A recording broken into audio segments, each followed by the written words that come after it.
ഇത് കണ്ട, ഇത് ഇന്നലെ കാഞ്ഞങ്ങാട് നമ്മുടെ പരപ്പയിൽ, മലയോര മേഖലയായ പരപ്പയിൽ വെച്ചിട്ട് ഒരു ചെറുപ്പക്കാരൻ, അദ്ദേഹത്തിൻ്റെ പെട്ടെന്നുള്ള മരണമാണ്.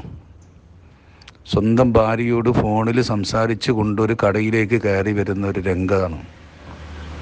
ആ സമയത്താണ് അദ്ദേഹം അവിടെ കുഴഞ്ഞു വീണ് മരിക്കുന്നത്. നമ്മളിതിലൊരുപാട് ചിന്തിക്കാനുണ്ട്. പടച്ചവൻ നമ്മളൊക്കെ പെട്ടെന്നുള്ള മരണത്തിനെ തൊട്ട് കാക്കട്ട് എന്ന് പ്രാർത്ഥിക്കലേ വഴിയുള്ളൂ. അദ്ദേഹത്തിൻ്റെ എന്തെല്ലാം സ്വപ്നങ്ങളാണ്, എന്തെല്ലാം ആഗ്രഹങ്ങളാണ് ഒരു നിമിഷ നേരം കൊണ്ട് തകർന്നടിഞ്ഞത്. നമ്മുടെ ഈ ലോകത്ത്, ഈ ഭൂമിയിൽ നമ്മൾ അഹങ്കരിച്ച് നടക്കുന്നു, പലതിൻ്റെ പേരിൽ അഹങ്കരിക്കുന്നു. ശരീരത്തിൻ്റെ പേരിലായാലും സമ്പത്തിൻ്റെ പേരിലായാലും ഏത് വിഷയമായാലും സ്ഥാനമാനത്തിൻ്റെ പേരിലായാലും എല്ലാത്തിലും നമ്മൾ അഹങ്കരിച്ച് നടക്കുന്ന ഒരു സമൂഹമാണ് ഇന്ന് നമ്മുടെ ഇടയിലുള്ളത്. പക്ഷേ ഇത് ഒരു നിമിഷ നേരം കൊണ്ട് അദ്ദേഹം ഒരു കടയിലേക്ക് സാധനം വാങ്ങാൻ വേണ്ടി വീട്ടിലേക്ക് ഫോൺ ചെയ്ത് സംസാരിക്കുന്നതിൻ്റെ ഇടയിൽ അദ്ദേഹത്തിൻ്റെ മരണം പിടികൂടുകയാണ്.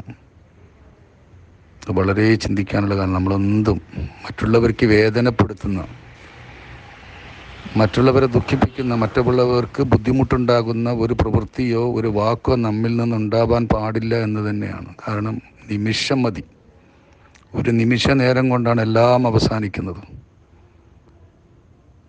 ഒരു സെക്കൻഡ് കൊണ്ടാണ്. നമുക്കൊന്ന് പൊരുത്തപ്പെടാൻ പോലും, ആരോട് ക്ഷമ ചോദിക്കാൻ പോലും ഒരു സമയമില്ല.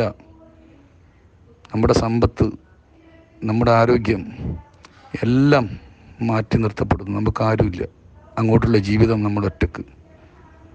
ചിന്തിക്കാൻ വേണ്ടിയിട്ടാണ് ഇത്. എത്രയും വരും മനസ്സുകൊണ്ട് ഇരുന്ന് ചിന്തിക്കാനുള്ളൂ ഈ ഒരു കാര്യം.